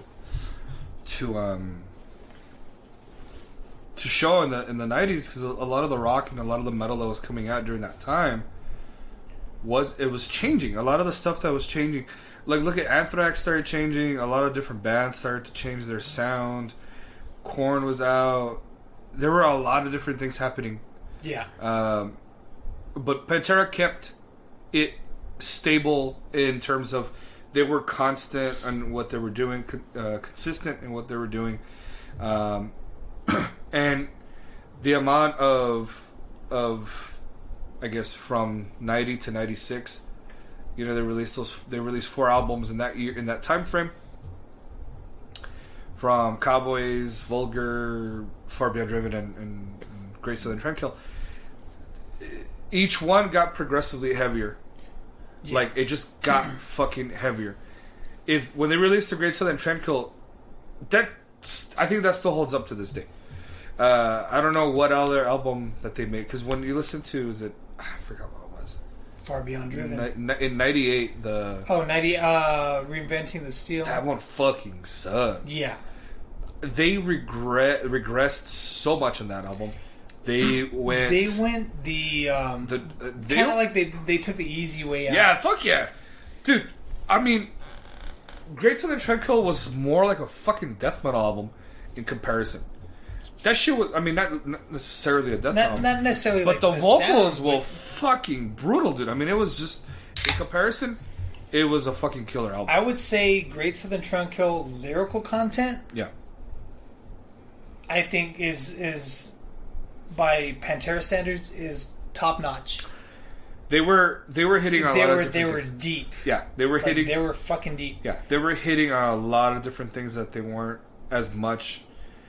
Like, you listen to Far Beyond Good Driven. Friends and Apollo Yeah, Pills. exactly. Okay, it's like some guy getting high as fuck. Yeah, banging this chick. Yeah, like, and then Vulgar Display of Power to me sounds super douchey. You're like you're a tough guy. Yeah, you're cool, a tough guy. Awesome. All right, hey, right. And and my all time favorite, you know, fucking Cowboys from Hell. Cowboys from The Sleep is probably my favorite track, just because it's different. Yeah, that's a good riff. It's just a fucking good album. Yeah. It's a great riff. Yeah, it's that entire album is fucking unorthodox. Killer. Yeah, it's a killer album. You got everything all over the place. That album, I mean, I think Shattered is my favorite on that one. But yeah. But start looking at it, looking at how they start evolving. I mean, we're not talking about 80s Pantera. We're talking 90s. Right. That power metal, that stuff, you know, whatever in the jungle and whatever that stuff. Yeah, projects in the jungle. Yeah, that's just like whatever. That's fine. Those are considered demos, basically. Yeah, that's fine. But we're looking at 90s and the way they progressed and how they changed themselves. Fucking, they were the one band I think that were constant and changing and still consistent in making pretty much non-shitty albums. I would say back then, yeah, at the time those albums came out, like let's say at the time that those albums dropped, I wouldn't say they evolved, yeah, but they improved as a band, as musicians. Oh, by far. And then I think once it came to Reinventing the Steel, they just went. They took a few steps backwards. They went like they slacked it. I just think it was one of those things where it could have been. I don't know what the story is. It could have just been, hey, let's get out of a record contract. Could have been. Let's just write a shitty album, get out. Or it could have been, I'm tired with this band. I mean, fucking Damage Plan. Yeah. You know? It could have been like, this is our last hurrah. Mm-hmm. Or it could have been like, I'm just not feeling this anymore. I know they all hated each other. Yeah. They didn't get along anymore. No one liked each other. I mean, they just were not the same. We spent so much time yeah, on the road with these people, living in a fucking, basically a van. Yeah. And for them, it's tough. And by that time, they were already in these luxury buses and whatever, and they were living the life. They're just tired of each other. And that's understandable, dude. I think what they needed at that point would have been the same thing that Metallica did. Yeah. they took that year off, and they all did whatever they wanted to do. Actually, they took several years. They took several years off. I think it was like 4 years. Oh, and then they came out with Load and Reload. Load and Reload. Which I am telling you are gold in comparison to St. Anger, man. Like, you listen to Load and Reload now. It's not too bad. Side by side. It's not too bad. And I will say this all the time.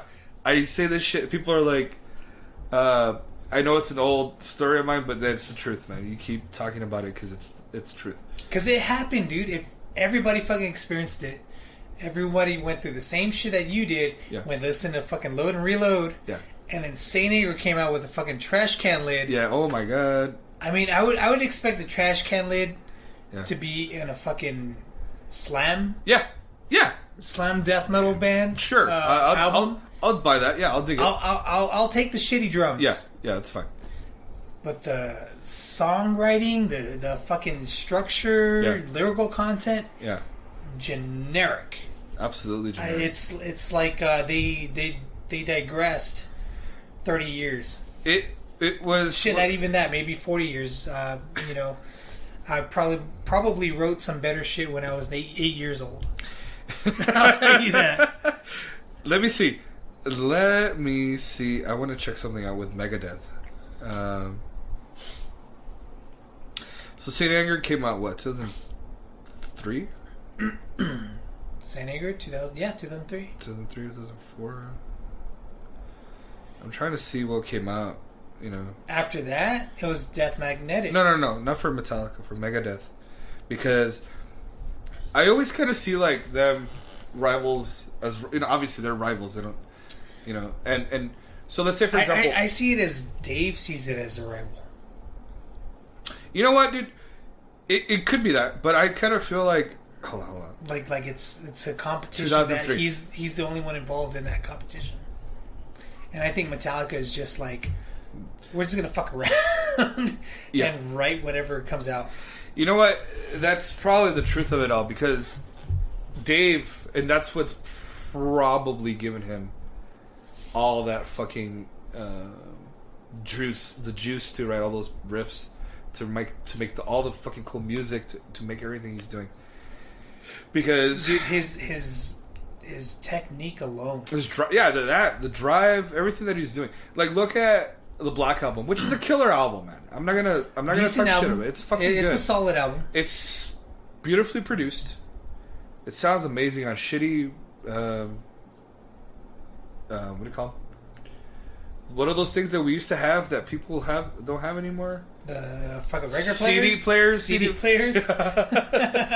Yeah, I still have one in my truck, and it plays 6 of them at the same time. Oh shit!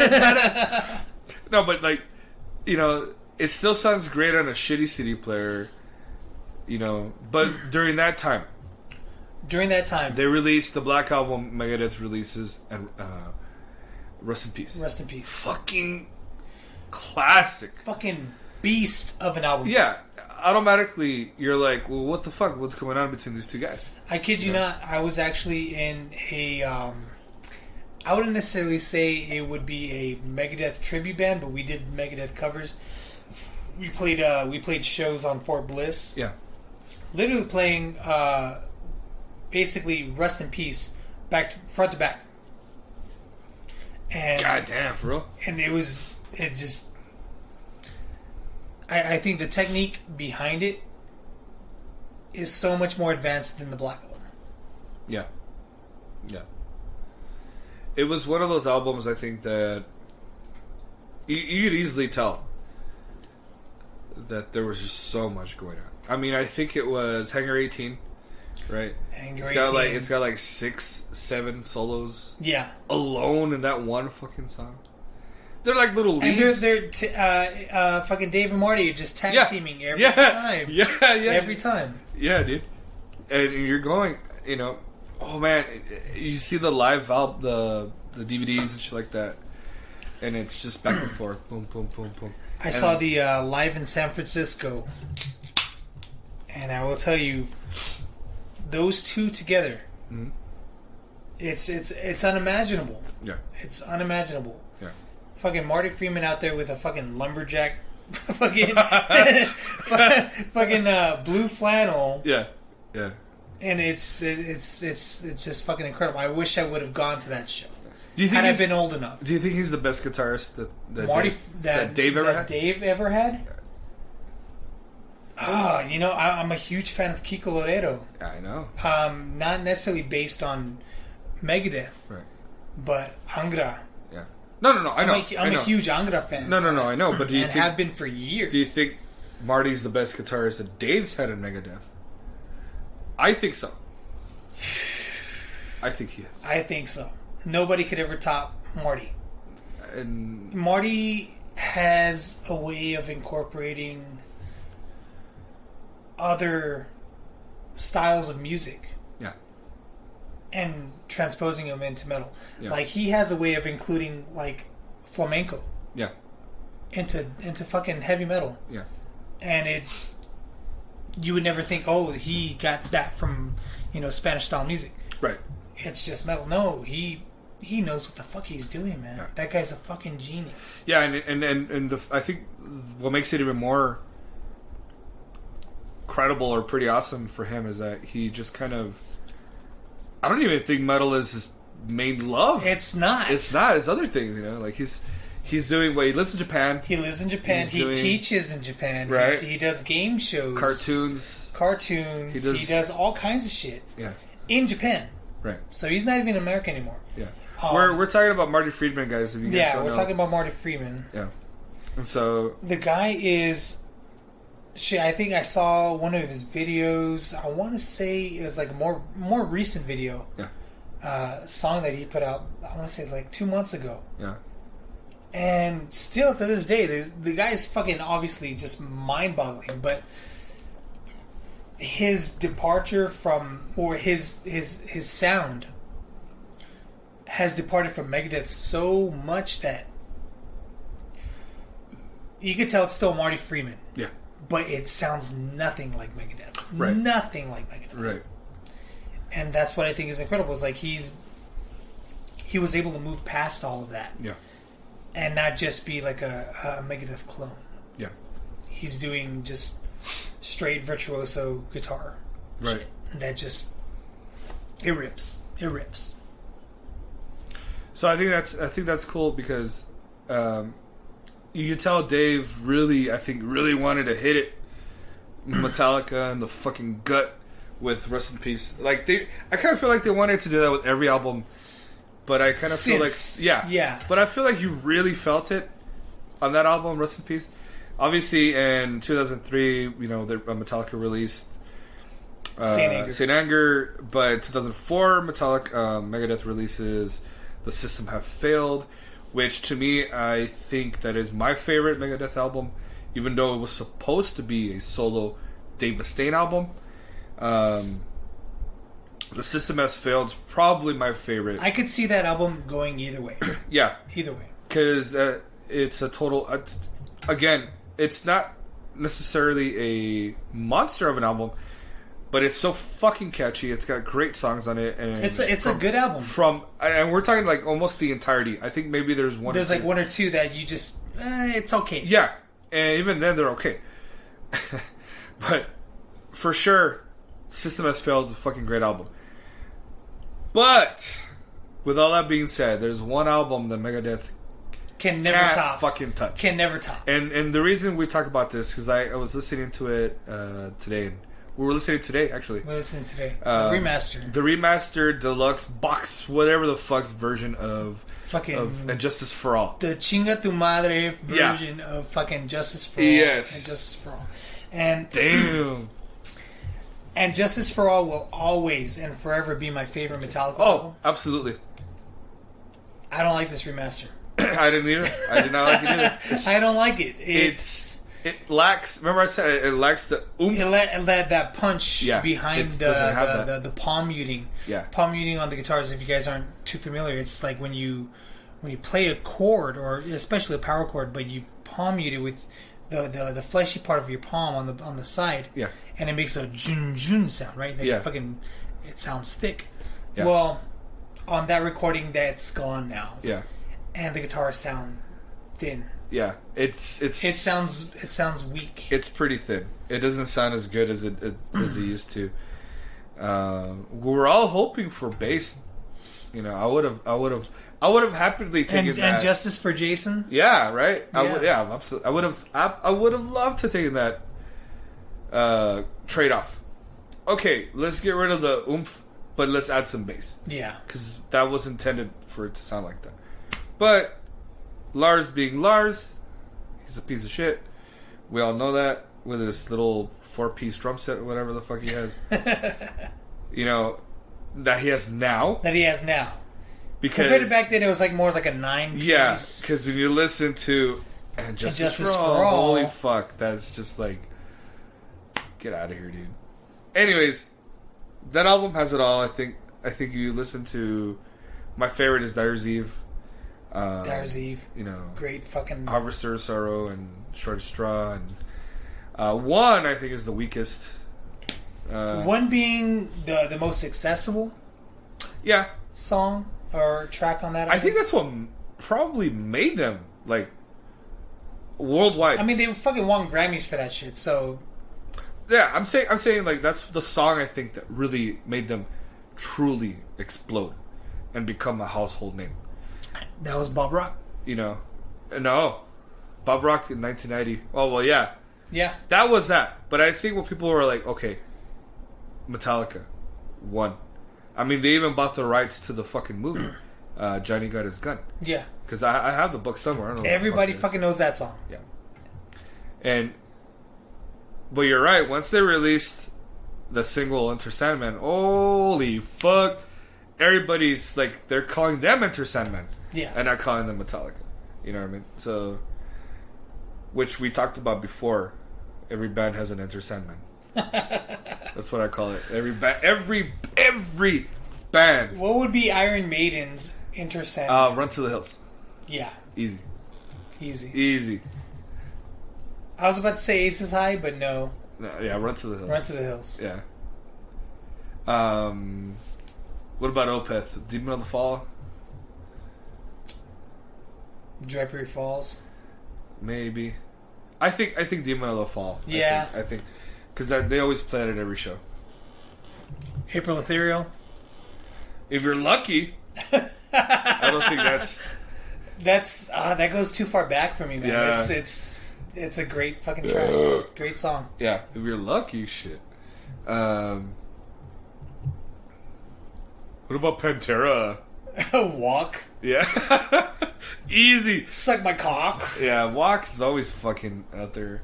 And that's funny. That's how you know. And every tough guy knows that fucking song. Oh, yeah. From the fucking womb. Every tough guy knows that fucking song. Every military Fort Bliss guy. Walk. He knows that, and he knows every fucking Hatebreed song. Yep. Yeah. It's one and the same. Yeah, they know. And Five Finger Death Punch. Five Finger Bro Punch, I'm sorry. Bro.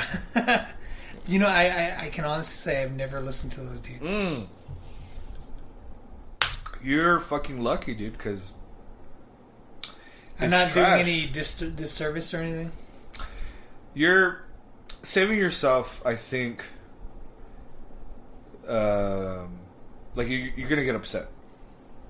I'm gonna get upset. Yeah, like you hear it, you're like, "Fuck, this sucks!" Like, why is this popular? Like, why are people digging this shit? Like I've seen I've seen like some lady at Walmart wearing a Five Finger Death Punch shirt, but I was just like, oh, maybe it's like Disturbed, dude.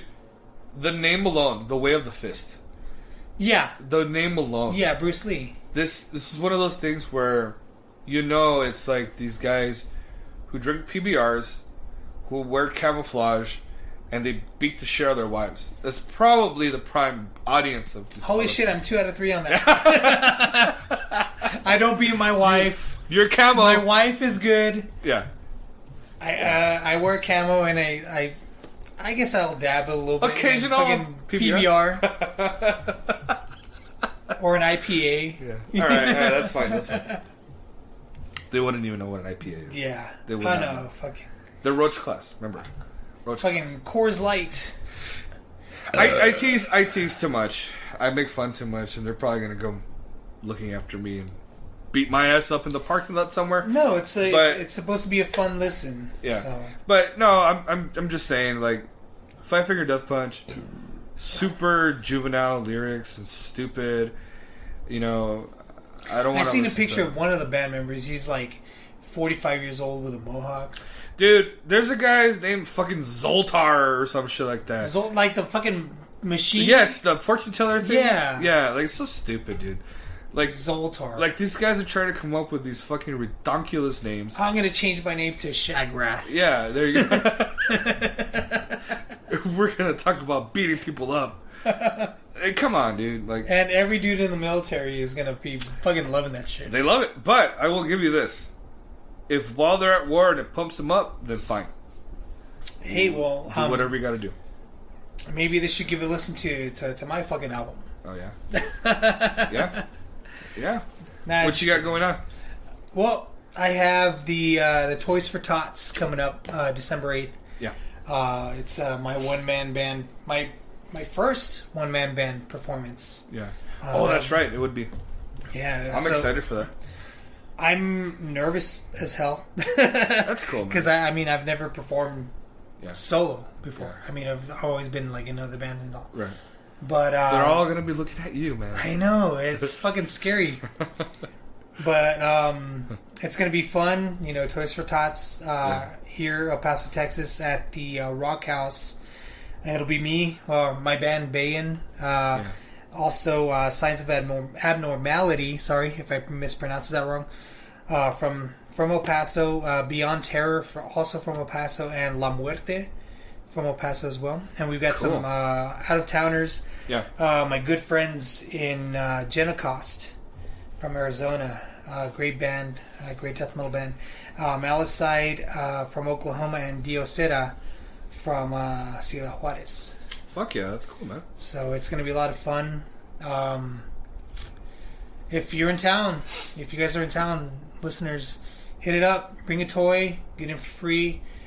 Have some beers, and we'll fucking hang out. If you want to kick my ass about the Pantera comic, go ahead. But other than that, we'll have some fun, dude. That's pretty funny. Hell yeah, dude. So, I think December 9th? 8th. Okay. Saturday. It's a Saturday. At Rock House. So one thing that I wanted to talk about. You and I have been talking about this for the past few days. Wanted to do a punk metal Viking themed. Kind of Viking theme, a little bit of crossover. Yeah, crossover, you know. Some of the riffs I know I wrote they sound a little bit more pop punk, but nothing wrong with that. I mean, that'll give you the feeling. Instead of being straight, you know, Dark Throne. Yeah, and well, see that much Dark Throne. I didn't want it to be stuff like that, like a rip off of Ghetto Witch or anything like that. No, I just wanted it to be straight, like, I don't know. Black Flags and Dark sort Thrones. of. Yeah, I mean, it's gonna be more crossover than anything. Anyways, so look out for that. Hopefully, Fabian and I are going to work on that soon.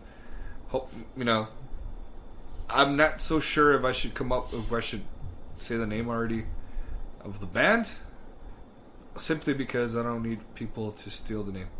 Yeah. So I think we'll hold off on that. You want to conserve that for a little bit until you have it's official.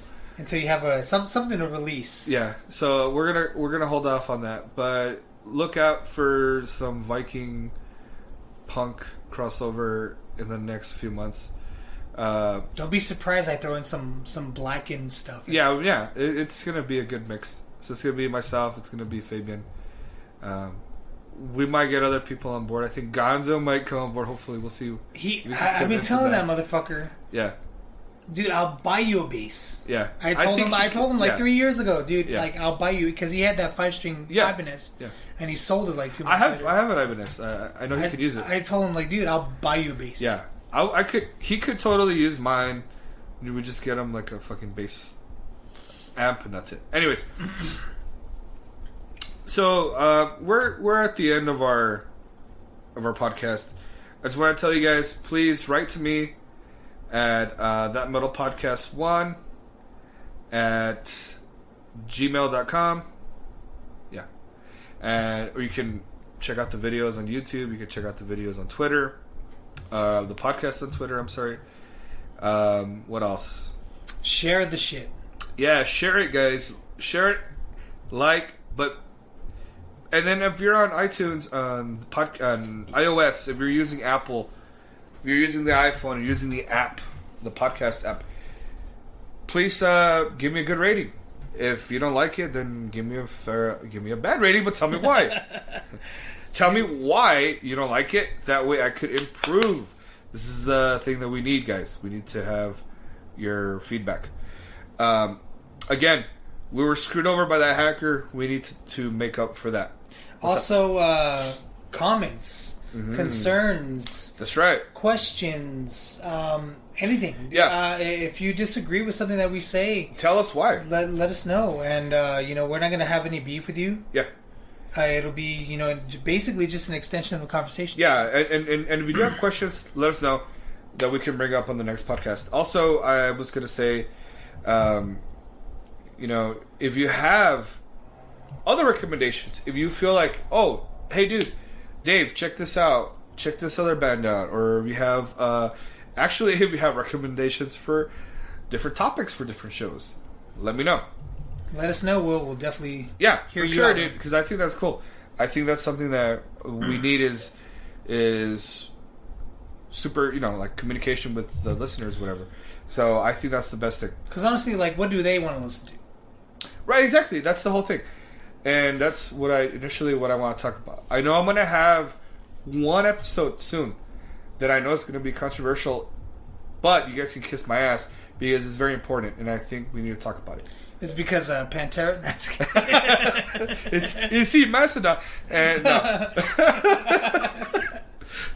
no, it's and Nirvana. No, we'll talk about it when it comes, and you'll know. You'll know when it comes. It's actually, I think it's super important. But with that being said, I'm Wolfman Dave. Fabian. Metal for passion, not for fashion. See you guys later. Later.